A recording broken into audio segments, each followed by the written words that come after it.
Hello and welcome to this Flyer Club Airfield briefing video. Today I'll be talking to David Eads from Easter Airfield up in Scotland.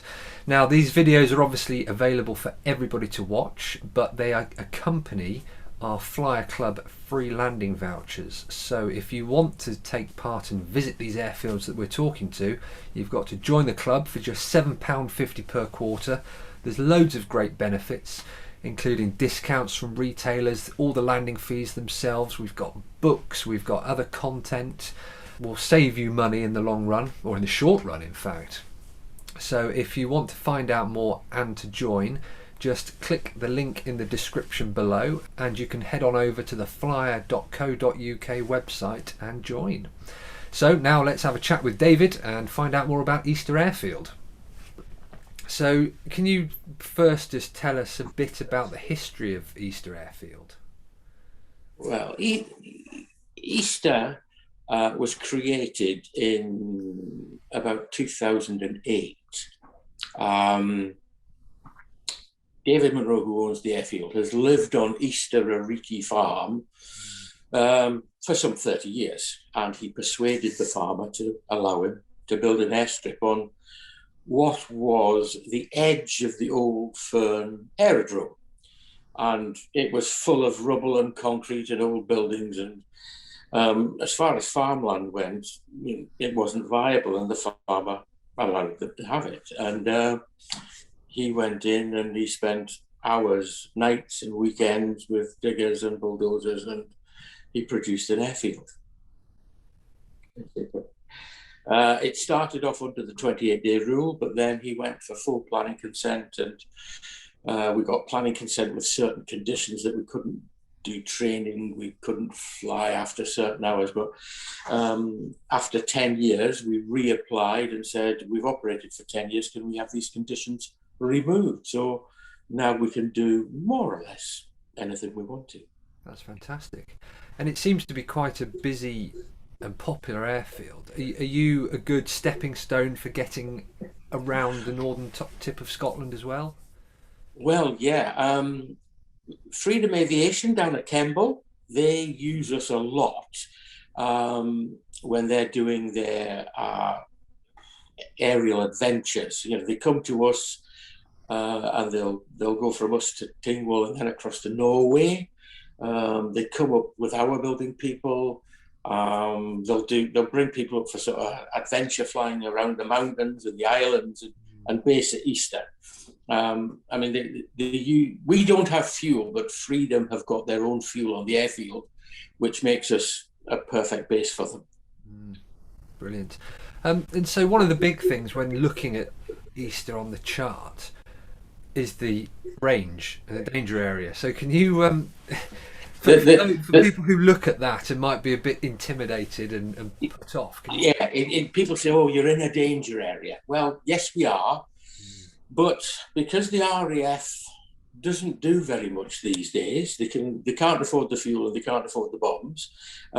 It isn't used very much now, and to be honest, in 12 years I've operated out of Easter, they've asked me to delay my takeoff once because they had jets coming in, and I sat for 15 minutes before I said, because you always phone and they'll say, "Oh, if you can give us 15 minutes and then, give us a radio call." They've never been a problem, always been very helpful, always give us the wind. And again, it's just one of these things. It looks like a problem, but it isn't. Great. And we've even, if it's quiet, we've even been allowed to cross the range quite low level, Really? Yeah. Give them something to look at. Great. So can you just talk us through the runway setup at Easter?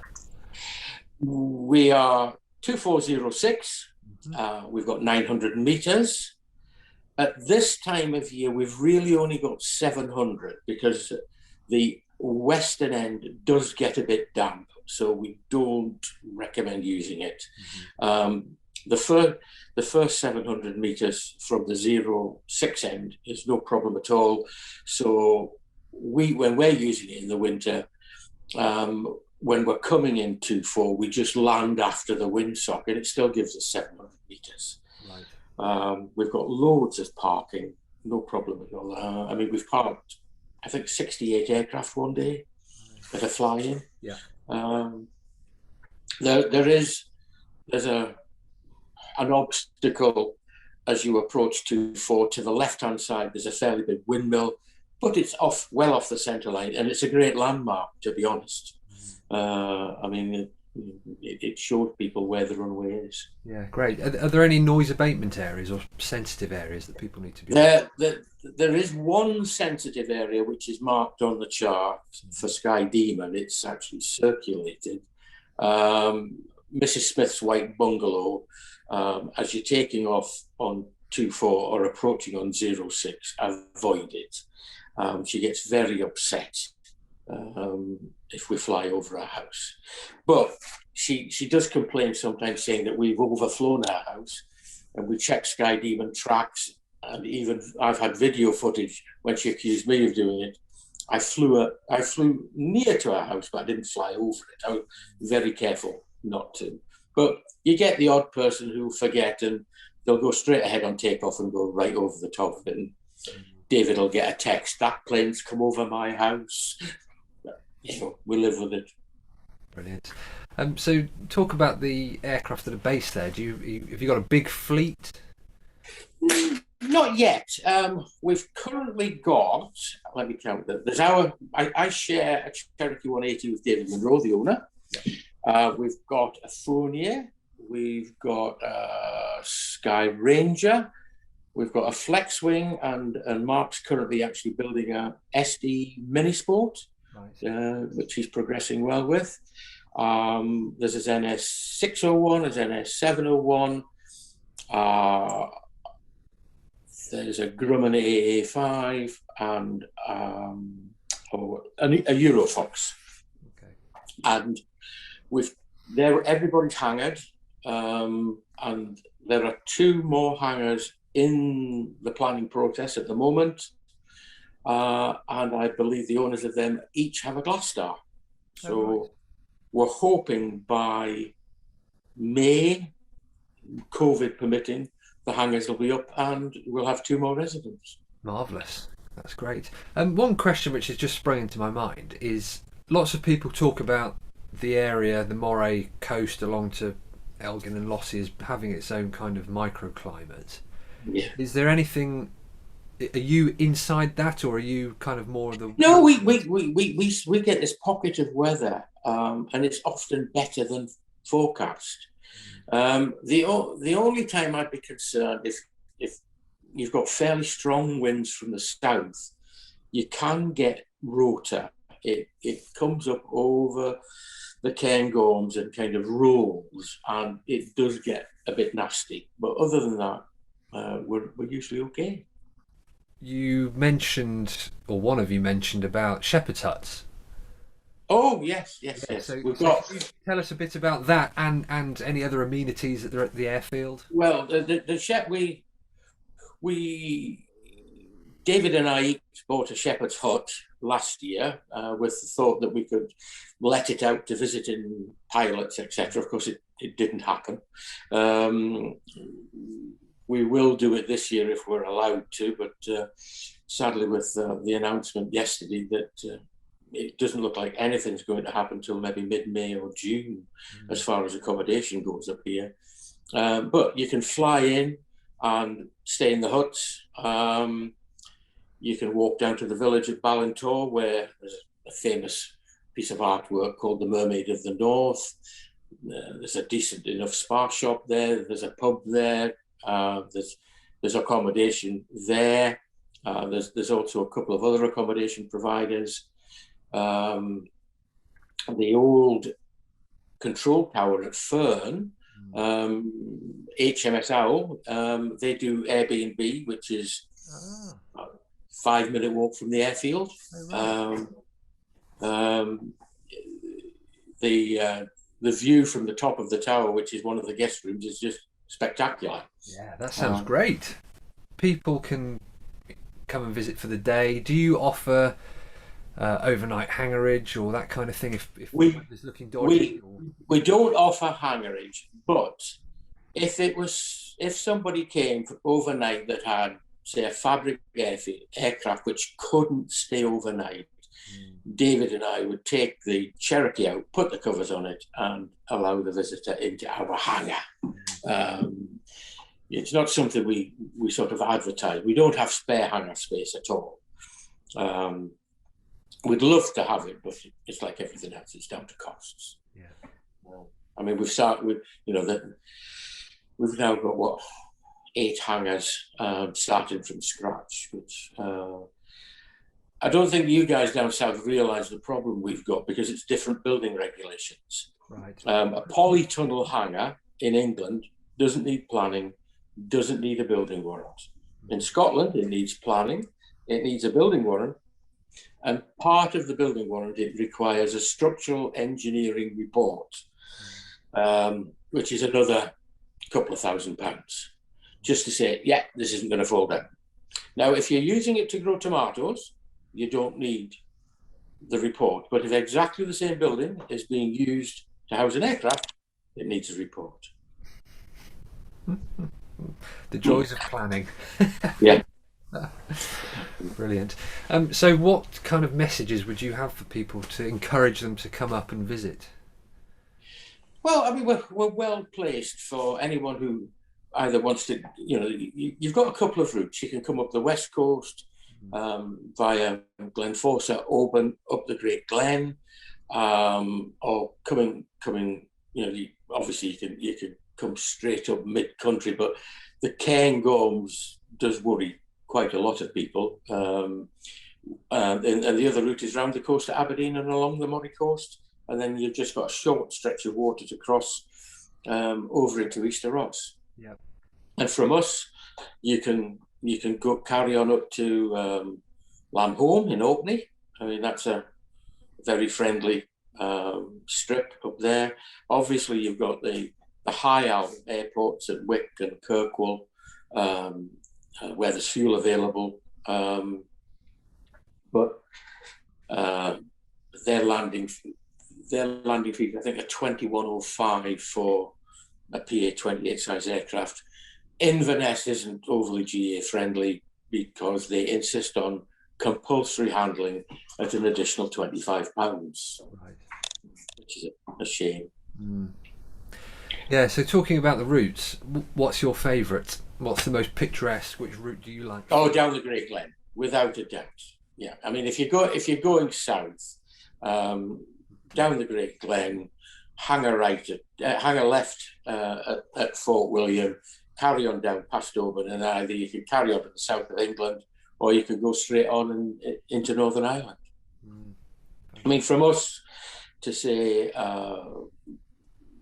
Londonderry is a couple of hours in the Cherokee. It's not far away. Brilliant. And I know this question is obviously subject to everything that's going on in the world, but do you have any regular events throughout the year? We normally have 2 events. We have Easter at Easter, which sadly we cancelled yesterday after the announcement. And we have the Midsummer fly-in on the weekend, which is closest to the solstice, around the 21st of June. And then we organise another at some point. This year, because Easter's cancelled, if it gets opened up in May, and if on Wednesday it's looking like a good weekend, we'll do a pop-up fly-in and we'll publish it through the likes of Flyer, through the Northern Aviator website, through the UK flight. We'll push it onto the various Facebook pages and say, hey, we're open.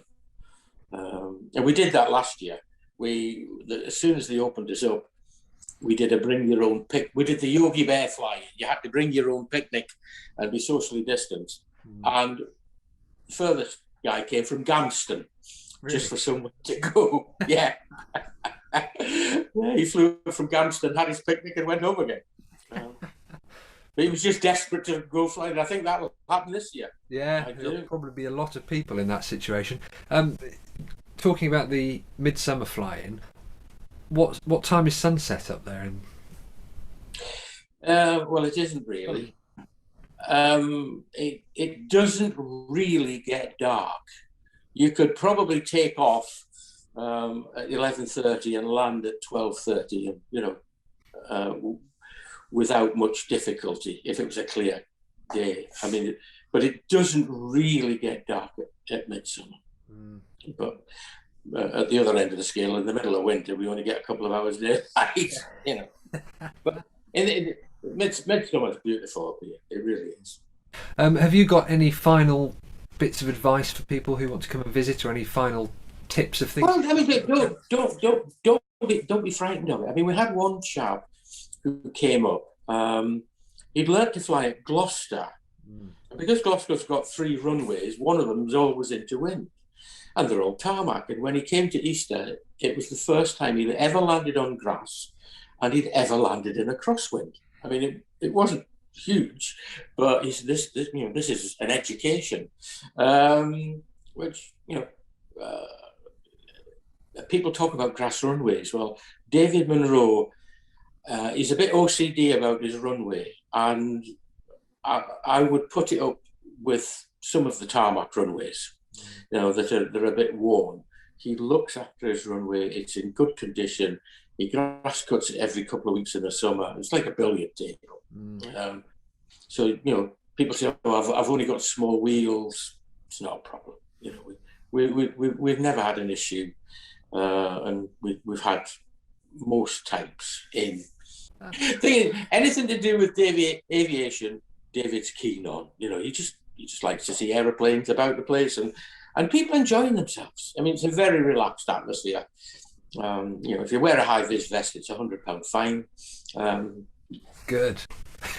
I couldn't agree more. Yeah, but no, I mean, it's a nice little community.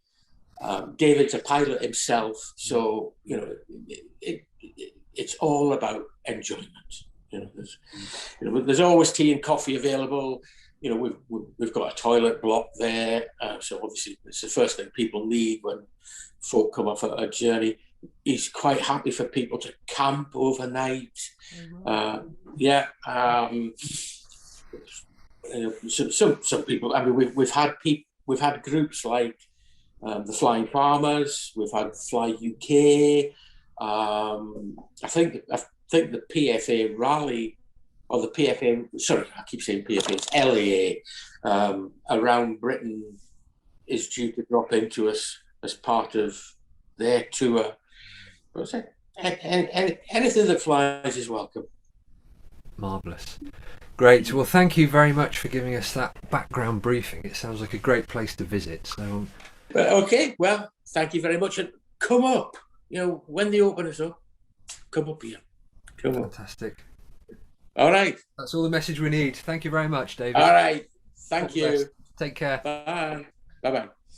Well, I hope you found that an informative and interesting video. Thank you to David for telling us all about Easter. And remember, if you do take off, mind Mrs. Smith's house. Once again, if you want to join the Flyer Club, just click the link in the description below and you can find out all the information that you need to about all the benefits for just £7.50 per quarter. It really is a great offer. And it will pay for itself in a very short amount of time, especially if you take advantage of the free landing fees. So I'll hopefully look forward to seeing more of you joining the club, and we'll be back again soon with some more airfield briefing videos. Thank you.